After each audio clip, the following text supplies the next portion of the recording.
শুরু করে দিয়েছে। এই এই তোর কঙ্কাল সাজে কোনো কাজ নেই তাই না? হ্যাঁ এখন তাহলে করে বলছিস কি করতে? তুই যা এখান থেকে। তুমি না বড্ড বোকা, কিচ্ছু বোঝো না।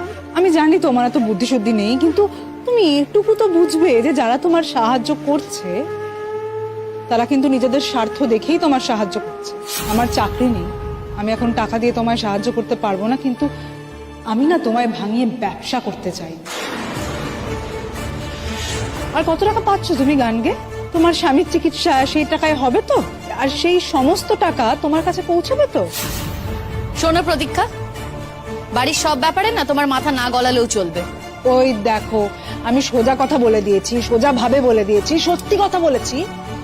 এখন ওনাদের সমস্যা হচ্ছে, আমাকে সব বিষয়ে মাথা গলাতে বারণ করা হচ্ছে। আচ্ছা প্রতীক্ষা, তুমি কি করে জানলে যে আমরা কোথায় কত টাকা সরিয়ে রেখেছি? তুমি কি করে জানলে যে আমরা হসপিটালে কত টাকা দিচ্ছি আর কত টাকা নিজেদের কাছে রেখে দিচ্ছি? কি করে জানলে তুমি এটা? একটা মেয়ে যে এত চেষ্টা করছে নিজের গুণ থেকে নিজের হাজব্যান্ডের জন্য এই কাজটা করার, গান গেয়ে রোজগার করে সে যদি নিজের স্বামীকে সুস্থ করে তোলে, তাতে কি অসুবিধা আছে? কার কি বলার আছে? কেন এসব বাজে বাজে কথাগুলো ঢোকাচ্ছ তুমি ওর মাথায়? তোমার কি আর কোনো কাজ নেই এখানে? কি তুমি রয়েছো ওই কাজটা করার জন্য? সোজা কথা বললে তো সবার গায়ে লাগবে। মা, আজকে তোমার মেয়ের এই অবস্থা হয়েছে যে তাকে রাস্তায় ঘুরিয়ে ঘুরিয়ে গান গাওয়ানো হচ্ছে।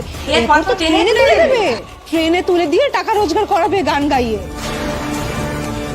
যদি সেটাই হয় না হবে, ও যেটা করছে ওর স্বামীকে সুস্থ করার জন্য করছে, বুঝতে পারছো সেটা তুমি? আরে না না, শুধু স্বামীকে কেন, ওর বেকার দাদা, লোভী বৌদি, তাদের সবার দায়িত্ব তো ওরই।